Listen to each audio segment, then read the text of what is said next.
y santo. Capítulo 6, por favor, vamos a mirar, gloria a Dios, el verso 35 de San Juan. Gloria a Dios.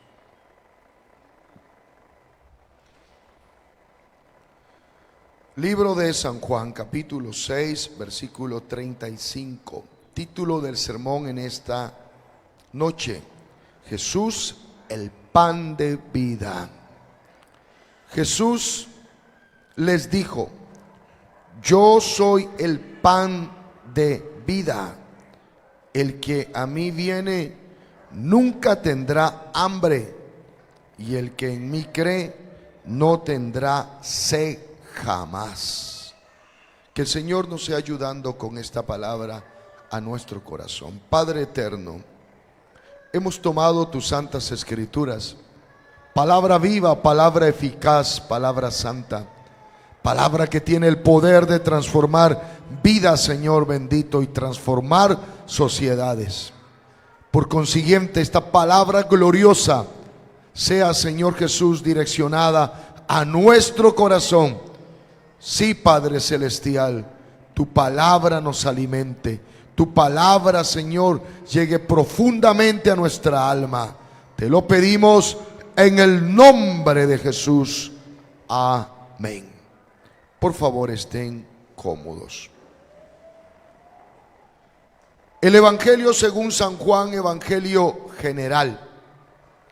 Un evangelio que está dedicado para que todos los pueblos del mundo tomemos lectura de la vida y obra de Cristo Jesús.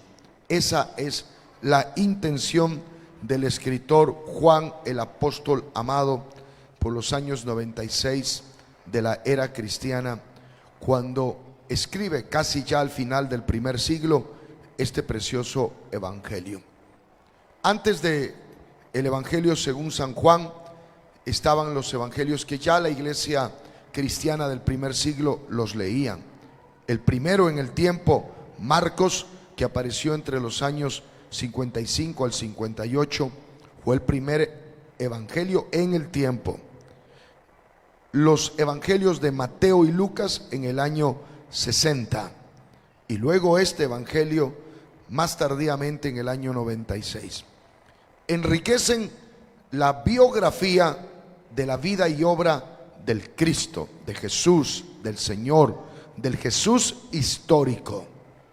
Porque aunque su género literario bíblico es el mensaje de la esperanza, el mensaje de la alegría, que es evangelium en el campo de la literatura bíblica, sin embargo, hablan de un personaje histórico, porque la narrativa con la cual los escritores narran los hechos históricos de Jesús el Cristo, el verdadero, el santo, el puro. Porque Jesús no es una idea de la fábula, porque hablar de los acontecimientos de Jesús no es pensar que es una idea de un cuento. No, Señor, es historia sagrada. Los años de los escritores, los personajes que son los biógrafos, ellos son los biógrafos de la vida del Señor Jesús. ¿Qué es un biógrafo? Alguien que escribe sobre la vida y la obra de un distinguido personaje de la historia universal. Al punto que el Señor Jesús dividió la historia de la humanidad en antes de Cristo y después de Cristo. Ese elemento en los libros de historia de toda parte del mundo y en cualquier lenguaje nos habla de un Cristo verdadero. ¿Cuánto le damos la gloria al Señor, al Dios Todopoderoso? Eso afirma nuestra fe, queridos hermanos y amigos que están deseosos de aprender el cristianismo. El cristianismo no se sustenta sobre la base de una fábula o de un cuento o historieta. El cristianismo toma sus bases en la historia universal, y de ese acontecimiento del Cristo glorioso es que está escribiendo Juan. La literatura juanina, como se dice al evangelio de según San Juan, esta literatura de Juan expresa algunas palabras en la vida y obra de Cristo Jesús que los otros evangelios no lo citan, porque su perspectiva es presentar a Jesús, el Cristo, el Salvador, el Mesías. Mesías para los israelitas es el Salvador, lo cual para los griegos es Cristo, o para los que entendemos en un lenguaje latín, ungido, o el español, Salvador. Amén. Un Salvador. ¿Y Salvador de quién? Salvador de su pueblo Israel, y también Salvador de todos los pueblos del mundo, la humanidad. Esto es hermoso. ¿Por qué? Porque Jesús no solamente llegó a salvar a su pueblo Israel. En el libro mismo de San Juan dice: a los suyos vino y los suyos no le recibieron, mas a todos los que le recibieron les dio potestad de ser hechos hijos de Dios. Sin embargo, el lenguaje con el cual escribe Juan es un lenguaje bastante simbólico también en muchos de los casos, y necesitamos saber interpretar el texto. Por ejemplo, Jesús, el pan de vida, es un pensamiento en figura de metáfora que quiere decir corto el pensamiento, pero encierra una cantidad de conocimiento. Jesús, nombre propio. El pan es alimento. En la expresión del griego es artón, y artón quiere decir alimentos, comida. No solamente es pan de maíz o de trigo, sino artón, alimentos. Cuando se dice Jesús el pan de vida, por favor, no solamente pan de maíz o pan de trigo, sino alimentos.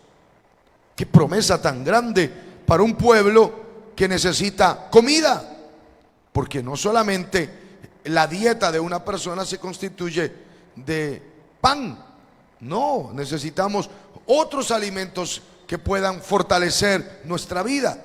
Por consiguiente, Jesús es el pan, los alimentos que producen vida. Solo que está en metáfora, que quiere decir comparación. Jesús, el pan, y ahora de vida. Bueno, si se tratase de un pan que sea para la vitalidad de la vida, bueno, entendemos, es un pan con ingredientes nutritivos y hace bien para la salud de una persona. Pero Jesús, el pronombre personal, el Jesús, el pan de vida, o el nombre propio Jesús, a él se refiere. El pan de vida se está tomando nada más y nada menos que a la existencia mismo. Vida es la existencia. Vida es todo lo que nos hace comprender que estamos en esta existencia. Esa es la vida. Entonces, ¿quién es la vida? Es Jesús. A más de ello es el alimento que produce vida. Realmente, quien no tiene a Jesús, le falta todo, porque no tiene la vida.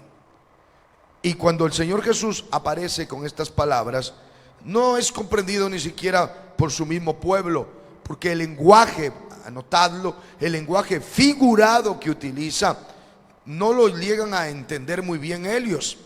Cuando el Señor Jesús dice: yo soy el pan que descendió del cielo, entonces ellos dicen: ¿cómo que el pan que descendió del cielo? O también dice: yo que descendí del cielo. ¿Y sabe qué le dicen? Le dicen: conocemos a tu padre José, el carpintero, conocemos a tu madre María, conocemos a tus hermanos y tus hermanas. ¿Cómo dices tú que desciendes del cielo? No, eso es blasfemia, y esa blasfemia se paga dándote un juicio de lapidación. Vamos a tomar piedras, te vamos a echar piedra y te vas a morir por decir lo que estás diciendo. ¿Cómo que te comparas a Dios? ¿Cómo que te haces hijo de Dios? ¿Cómo que dices que eres divino si eres terreno? Eres de aquí. ¿Cómo que estás hablando que tú eres el pan que descendió del cielo? En ese sentido, hay que señalar que este discurso que usted está leyendo, Jesús el pan de vida, es un discurso académico de enseñanza, nada más y nada menos que en la escuela de Capernaum, la escuela o la sinagoga de Capernaum. ¿Sabe? La sinagoga era la escuela principal de la aldea de Capernaum, donde todos los israelitas iban a prepararse acerca del conocimiento de la Torá o de la ley, que para nosotros desde este punto de vista significa todo el Antiguo Testamento, estudiar todo el Antiguo Testamento para conocer y declarar a Yahvé, a Jehová, como el Dios eterno, para aprender las costumbres, para aprender los ritos, para aprender a obedecer la ley, para aprender a hacer el culto a Jehová. ¿Dónde aprendían todo eso? En su escuela de formación, que es del judaísmo, que es la sinagoga. Y en la sinagoga, en el lugar donde es el púlpito, se le brindaba esa oportunidad a los que sabían leer bien. Y los que sabían leer bien eran los maestros. Y los que sabían interpretar una lectura de la Torá o del Antiguo Testamento, solo lo hacen los maestros. Solo los doctores de la ley lograban leer e interpretar los textos. Quede claro entonces que el Señor Jesús, como maestro y como muy buen maestro, está en la sinagoga. Alguien dirá: pastor, fortalezca ese contenido que usted está diciendo. Lea el verso 59 de este capítulo 6. Estas cosas dijo en la sinagoga, enseñando en Capernaum. Capernaum era la aldea donde él vivía, donde él creció, donde él se pertenecía. Por eso decirle eso en su propia escuela, donde desde niño él acudía a Capernaum, donde él tenía maestros de la Torá o de la ley, que eran doctores en la ley. Entonces lo conocían, lo distinguían. Y cuando él habla que él es el pan que descendió del cielo, les disgustó totalmente esas palabras, porque no le comprendían, porque no lo entendían. De allí que el Señor Jesús dice que el profeta no es entendido en su propia casa y en su propia tierra. Y de allí que la misma familia, sus hermanos le decían: sabes, hermano, si quieres conquistar a otro con tu mensaje, vete de nosotros, ándate a otras tierras donde no te conocen. Y el Señor entonces tenía que decirle que sí, así es, que el profeta no es comprendido en su propia tierra y en su propia parentela, en su propia casa, que es necesario enseñar a otras partes, en otros lugares.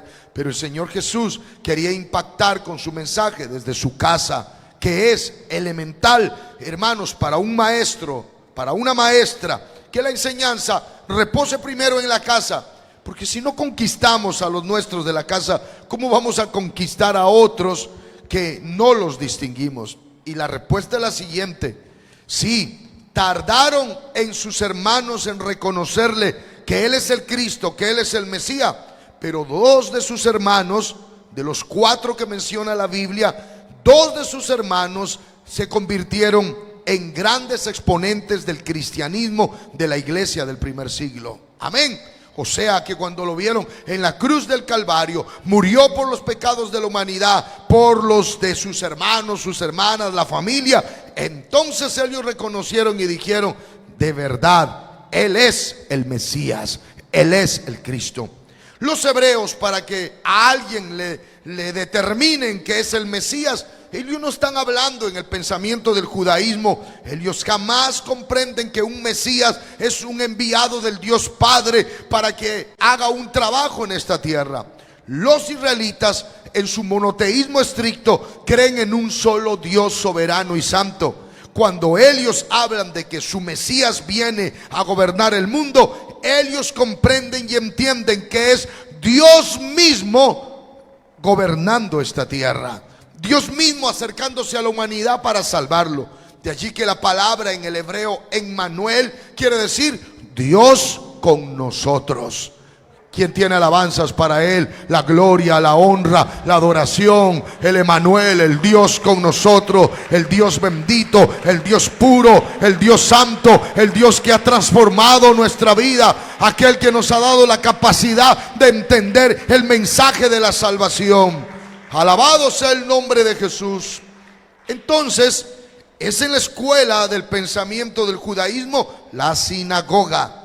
Se levantaban estas escuelas para sostenimiento de la fe a través de la enseñanza y de la academia que se recibía en la sinagoga. Allí se iba y se llevaba a los niños desde los 3 años para que comiencen a relacionarse con la ley o la Torá, aprendiendo las sagradas escrituras desde temprana edad. A los 3 años ya ingresaban allí a la sinagoga y se extendían hasta los 12 años como una educación básica donde se les enseñaba lo más importante de toda la ley o la Torá para que se mantengan fieles. Y después de los 12 años se elegían los mejores estudiantes para convertirlos. De 12 a 30 y 40 años los llevaban para estudiar la Torá o la ley, para convertirlos en doctores de la ley. Toda esa cantidad de años para convertirlos en doctores de la ley, rabinos. Ellos son los que sostienen la enseñanza para su pueblo hasta el día de hoy. Los gran rabinos, los que son considerados mi alto, mi señor en cuanto a la enseñanza, lo declaran así ellos en su pueblo. Amén. Entonces estamos ante la figura de un gran maestro como es el Señor Jesús, que a la edad de 30 años comienza a enseñar su pensamiento, el pensamiento de la libertad, el pensamiento de alejarnos del yugo de la esclavitud, no del imperio romano que gobernaba en aquellos días en los tiempos de Jesús, sino del yugo amenazador del pecado, que es lo que realmente condiciona a los hombres a otro tipo de esclavitud, como es abusar del prójimo y someterlo en lo más bajo a la servidumbre de otro hombre. Esa es la esclavitud. Y en esa esclavitud también hay otras esclavitudes que son los vicios, los desórdenes, las inmoralidades sexuales, la brujería, la hechicería y un sinnúmero de formas de esclavizar la humanidad en un solo concepto que se llama el pecado. El pecado, que quiere decir infracción a la palabra de Dios, que quiere decir omisión a la palabra de Dios, que es desobediencia a la palabra de Dios, y que cada vez que alguien practica la transgresión, la omisión, la desobediencia a la palabra de Dios, el resultado por practicar pecado es la muerte. Pero aquel que recibe a Cristo Jesús ya no puede ser gobernado por el pecado y llevado de un lado para otro para los antojos del pecado y del maligno, sino que nos levantamos con libertad en el nombre maravilloso de Jesús, porque el que cree en Jesucristo alcanza la vida eterna, porque en Él tenemos vida y vida en abundancia. Alabado sea el nombre glorioso de Jesús de Nazaret. Pero dentro de esta metáfora del verso 35, Jesús les dijo: yo soy el pan de vida. Entonces estamos comprendiendo que Él dice: yo soy. Por favor, seguid escribiendo. El libro de San Juan es un libro que se escribe con la declaratoria de los yo soy. ¿Por qué se utiliza más en San Juan el yo soy? El verbo haya en el mundo hebreo le pertenece con exclusividad a Jehová, el Eterno. Cuando Moisés le preguntó a Dios en su manifestación allí en la zarza ardiendo con fuego, le dijo: ¿cómo te llamas, Dios? ¿Y qué le respondió Dios de la zarza? El que hablaba le dice: ¿cómo me preguntas por mi nombre? Yo soy el que soy. Si escuchamos: yo soy el que soy. El verbo hayad, que en el hebreo significa el que existe por sí mismo. Esto a uno lo pone a pensar muchas veces y uno dice: bueno, nosotros somos la creación de Dios. Estamos entendidos.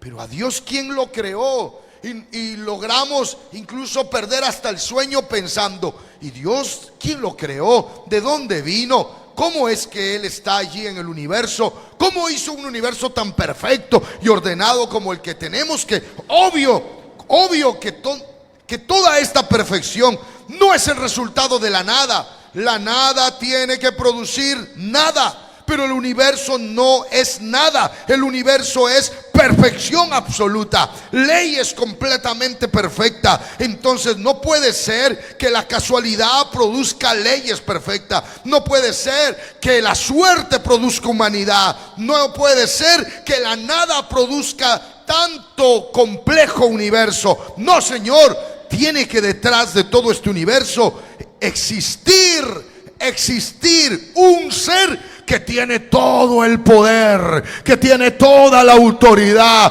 que tiene todo el dominio sobre las leyes del universo, que tiene toda la facultad de traer a la existencia lo que no existe por su poder, por su palabra. Y el libro de los Hebreos dice que por su palabra fueron hechos los cielos y la tierra, y que llegó a la existencia. Producto de lo invisible apareció lo visible. Qué hermosa declaratoria de ciencia. Sí, ¿por qué? Porque lo invisible, sí, lo invisible de los átomos, que nosotros no los podemos ver, que forman parte de las partículas que constituyen las cosas materiales, pero no se puede ver. Eso el Señor lo trajo del mundo invisible, que es el microcosmos. Del microcosmos invisible sacó el macrocosmos, que se toca, que se ve, que es la materia. Pero la Biblia relata y dice que hay alguien que hizo eso, que trajo a la existencia lo que no existía,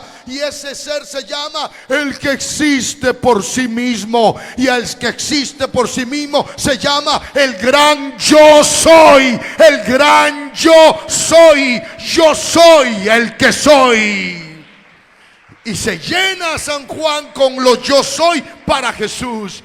Yo soy la puerta, el que por mí entrare, entrará y saldrá y será salvo. Yo soy el pan que descendió del cielo. Yo soy la verdad. Yo soy la verdad. Yo soy la vida. Yo soy el camino. Yo soy. Los yo soy de Juan declaran que Él es el gran yo soy, el Mesías. Aun cuando van en busca de Él para tomarlo prisionero, la fatídica madrugada, cuando iba resplandeciendo un nuevo día, se fueron en eso oscuro y dijeron: buscamos a Jesús, al maestro, al que ha hecho este cambio social, el que ha llevado a cambiar el pensamiento a mucha gente. A Él lo andamos buscando. ¿Quién es el tal Jesús? Y Jesús se puso hacia adelante en esa madrugada y dijo: yo soy. Y cuando dijo yo soy, esos soldados se fueron al piso. ¿Qué tiene ese yo soy? Ese yo soy de Jesús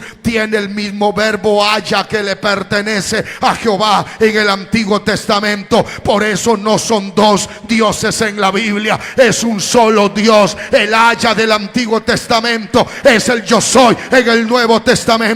Y por eso en Apocalipsis dice que Él es el gran yo soy. Yo soy el alfa, yo soy la omega, yo soy el primero, yo soy el último, y fuera de Él no hay quien salve. Él es el nombre más grande en el cielo, Él es el nombre más grande en la tierra. Él es el nombre que te puede salvar, y Él es el nombre que tiene la facultad de darnos pan de vida, alimentos que son para la vida eterna. ¿Quién tiene aplausos para Él? Con toda la fuerza de tu corazón. Yo soy el pan de vida. El que a mí viene nunca tendrá hambre. El que a mí viene nunca tendrá hambre. También es una metáfora, porque no está hablando solamente de comida, alimentos para no tener hambre. Me explico, por favor. Podemos alimentarnos muy bien en una mañana, o en una tarde, o en una noche, y luego van pasando las horas y volvemos a tener hambre. Volvemos a tener hambre. Como es una metáfora que está en figura para ser interpretado. ¿A qué hambre se refiere? Al hambre del carácter espiritual. Sí, el hombre trascendiendo con lo de Dios. El hombre trascendiendo con lo de Dios tiene hambre. Y uno de los salmos dice: que tengo hambre de Dios. ¿Cuándo vendré y me presentaré delante de Dios? Porque tengo hambre de Dios, tengo hambre de la presencia de Dios. Y cuando alguien tiene esa hambre es saciada cuando realmente llegue a la presencia del Dios Todopoderoso. Amén. Pero alguien tratando de saciar el hambre espiritual va en busca de la religiosidad idólatra. Y se coloca al frente de la idolatría y dice: este Jesús que está aquí en el Calvario, que lo tengo al frente en una cruz y que está diseñado por la parte del campo de las artes, sobre la madera, sobre las figuras del yeso, el metal, el oro, la piedra preciosa, y que dicen: es el Cristo tuyo, el Cristo del consuelo, el Cristo del dolor, y se postra. De alguna manera ese penitente tiene hambre de entrarle a la presencia de Dios, pero a él idólicamente le han puesto un Cristo de yeso, de metal, y ahí está porque tiene hambre, porque tiene deseos de conocer al Cristo. A otro le dan una estampita, a otro lo llevan a un altar, a otro lo llevan a una montaña donde hay un santuario y dicen: mira, aquí está el Cristo de la montaña, aquí está el Cristo de los lagos, aquí está el Cristo de los ríos, aquí está el Cristo de los artesanos, el Cristo de los estudiantes. Bueno, tienen hambre porque quieren y desean al Cristo. Pero sabes, el Señor Jesús, hablando con la mujer samaritana, le dice: vosotros adoráis lo que no sabéis. Los judíos adoramos lo que sabemos, porque la salvación viene de los judíos. Se estaba refiriendo al Cristo, al Mesías. Y sabes, mujer, no es en Jericín ni tampoco en Jerusalén. Es en cualquier lugar donde alguien comience a adorarlo a Dios en espíritu y en verdad, para que comience a saciar esa hambre. Por eso tú y yo, cuando entramos a la presencia de Dios, tenemos hambre de Dios, y en esa hambre de Dios vamos buscando el rostro del Señor, y no se sacia hasta que lo sientes con el poder de Él a través de su Espíritu Santo, y lloramos y sentimos la gloria de Él y decimos: gracias, Señor, por hacerme sentir tu presencia. Y cuando alguien no siente la presencia de Dios, está entonces seca esa vida, está como aislado de las cosas de Dios, está como distraído, pero comienza a decir: yo tengo hambre de Dios, yo tengo hambre de Dios. Otros pueden tener hambre de fama, hambre de venganza, hambre de orgullo, hambre de celos, hambre de contienda. Están hambrientos de una identidad popular, hambre de eso. Pero el hambre que el Señor está diciendo aquí: sabes, cuando me distingas, cuando me conozca, ya no vas a tener más hambre. Cuando uno se llena de la presencia de Dios, ya no le interesa si es famoso o no es famoso, si tiene o no lo tiene. Uno lo contempla a Él en su gloria y en su poder y dice: es esto lo que mi alma anda buscando. Sí, la filosofía, la antropología, la psicología dice que todo ser humano tiene un vacío en su interior. Es el vacío existencial. Todos los hombres de ciencia lo estudian y dicen: qué extraño, qué raro. Todos los seres humanos tenemos un vacío existencial. Pues ese vacío existencial solo lo llena el creador de la existencia. Y ese vacío existencial se llena por medio de la palabra de Dios. ¿Quién tiene alabanzas para Él y aplausos con toda la fuerza del corazón?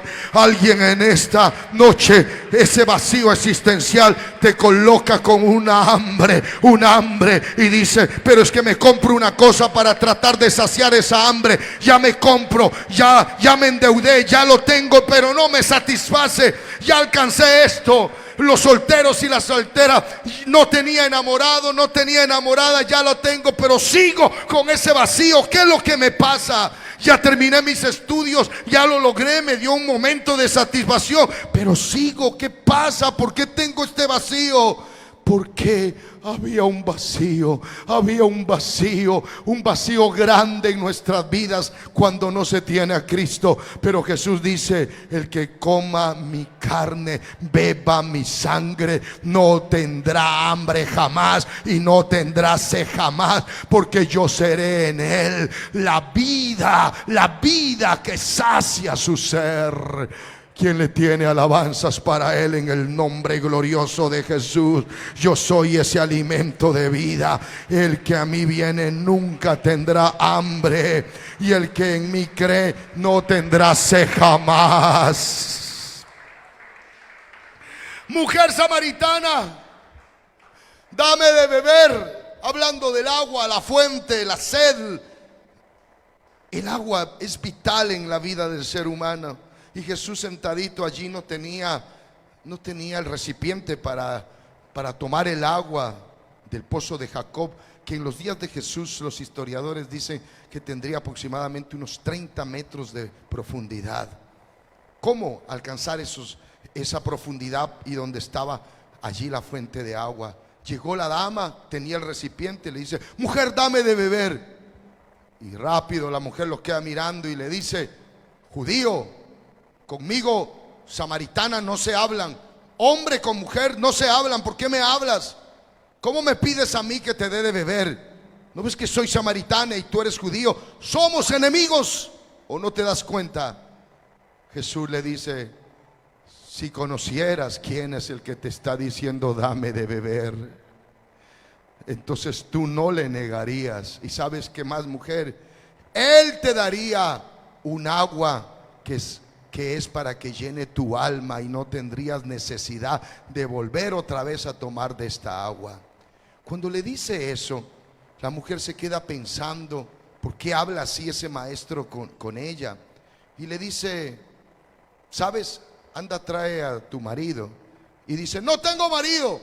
Y el Señor Jesús le dice: has dado una buena respuesta, porque 5 hombres has tenido, 5 maridos has tenido, y el que te está esperando, el 6º, tampoco es tu marido. Hablas en verdad, porque con ninguno de ellos tienes un compromiso sólido, que es el matrimonio. Solo convives. Cuando Jesús le dijo: tú necesitas esta agua, y la tomas, y te va a volver a dar sed, y vas a volver a tomar de esta agua. Simbólicamente Jesús le estaba diciendo a ella, a la samaritana: los 6 hombres que han pasado por tu vida no te sacian en tus anhelos sexuales, en tus anhelos sentimentales. No te sacian, mujer. Cada vez vas a ir cambiando hombres, porque piensa que esa sed que tienes, sed de sexo, sed de inmoralidades sexuales, sed de desorden de la vida, sed de una vida de hipocresía, de escondida, sed de mantener a ocultas tus compromisos, porque obvio me dijiste no tengo marido, pero todo lo que estás haciendo a ocultas yo lo conozco. Jesús lo que está diciendo allí en el símbolo de esta mujer samaritana para toda la humanidad es: ¿qué es lo que te lleva a una fuente que es Jacob, el pozo del usurpador? ¿Qué te lleva allí? Una vez estás equivocado, 2 veces si nos equivocamos, 3 veces, pero claro, es que tengo sed de esa inmoralidad, y ya la cometí, vuelvo por allí, y luego que la he hecho otra vez regreso. Así regresó la mujer samaritana, y una vez y otra vez y otra vez. ¿Cuántas veces diría yo: no, tengo que ya detenerme? ¿Qué es lo que me está pasando? ¿Sabes por qué no se alcanzaba a detener? Porque la fuente del agua de vida todavía no se le había cruzado en el camino, hasta que ese día en ese pozo estaba la figura del agua de vida, no del agua física que estaba en el pozo de Jacob, el usurpador, el mentiroso, por el cual es reconocido ese pozo hasta el día de hoy, sino que estaba en ese pozo, estaba la fuente de vida, que es Jesús, el agua de vida. Y ahí estaba. Y sí se comprueba algo hermoso, porque luego que le da las palabras, en principio ella le considera profeta, pero luego que le dice todo, le dice Cristo. Y luego que le dice Cristo, que es Salvador o Mesías, que es Dios manifestado en carne, corre a la aldea de los samaritanos y le dice: oigan, Allí en el pozo de Jacob me he encontrado a un hombre que me dijo todo. En principio yo creía que era un maestro, incluso que no me debía hablar porque somos enemigos. Pero saben, samaritano, él no se porta como enemigo. Él al contrario me entró a la amistad a mí. Me hizo reconocer mis faltas, mis errores.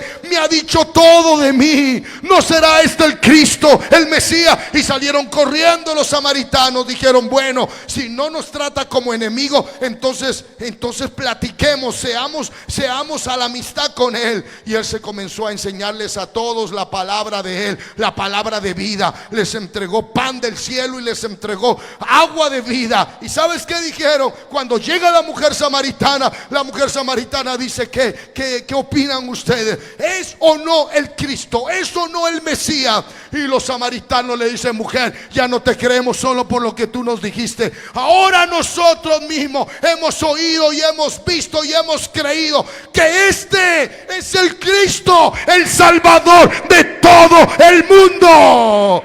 Hay poder en el nombre de Jesús. Este es el Mesías. Ya no vamos a esperar otro. Este es el Mesías. Este es el Mesías que está esperando el mundo. En esta noche, en el nombre de Jesús, póngase de pie. Alguien necesita saciar el hambre que tiene en el alma y tiene sed. Sed no de venganza, sed no de desquite, sed no de inmoralidades sexuales, sed de Dios, sed de Dios. Cuando se siente la presencia de Dios porque se conoce su palabra, eso es hermoso. Uno dice, qué lindo estar en la presencia de Dios. ¿Alguien más quiere llegar hasta este altar? Te estamos invitando. Deja allí tu lugar. Vente humildemente a los pies de Cristo. Sabes que es algo lindo estar en el altar. Es algo hermoso llegar ante la presencia de Él. ¿Cuántas veces acudes a sitios equivocados y errados y te involucras con todo tu ser en lugares obscenos y equivocados? Esta noche hay un altar que te está esperando, que es encuentro con Dios. Y puedes doblar las rodillas ante la presencia del más grande de todos, el Cristo, el Mesías, el pan que descendió del cielo, el que da ese alimento para tu alma y que sacia esa sed con esa fuente de agua que salta para vida eterna. Sí, Él es el pan que descendió del cielo. Él es el pan de vida. Él es más que ese maná del Antiguo Testamento que los hebreos reconocían y decían, nuestros padres comieron maná allá en el desierto. Y tú dices que eres el pan que desciendes del cielo. Te estás comparando con el maná, que es una de las enseñanzas para nosotros de la provisión de Dios cuidando a su pueblo. Tú dices que eres entonces ese maná. Él es más que ese maná. Es el pan de vida, el pan de vida. Alguien en esta noche necesita pan de vida, alimentos para la vida, para vivir una vida hermosa, una vida de provisión, una vida de cuidado en Dios.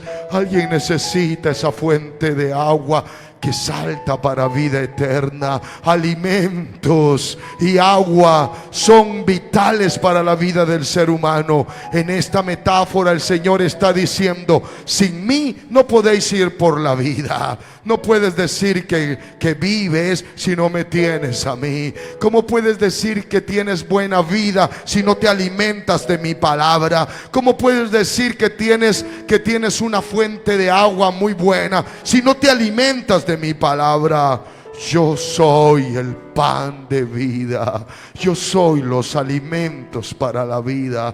Oh Padre Celestial, en esta noche, en el nombre de Jesús, invocamos tu nombre, mi Padre Celestial.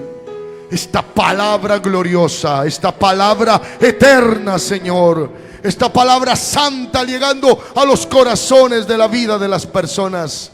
Salva, regenera, cambia, alimenta nuestra alma y danos de esa fuente de agua que salte para vida eterna.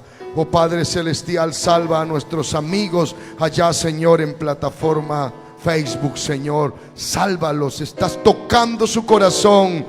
¿Cuántos de ellos tienen hambre, sed y tratan de encontrar en los placeres la satisfacción de los campos espirituales y no lo logran. Tienen un vacío existencial que lo tratan de llenar con un sinnúmero de cosas artificiosas, paganas, malas, negativas, y nada de eso los sacia. Pero en esta noche, en el nombre de Jesús de Nazaret, que te reciban como Salvador personal y sacies el hambre que hay en su alma, el vacío existencial lo llenes y sacies con esa fuente de agua de vida nuestras vidas. Lo hagas también con muchos hermanos que están atravesando momentos difíciles, complicados, Señor, pero que tú tienes el poder de cambiar nuestras vidas para bien. En el nombre glorioso de Jesús, amén y amén.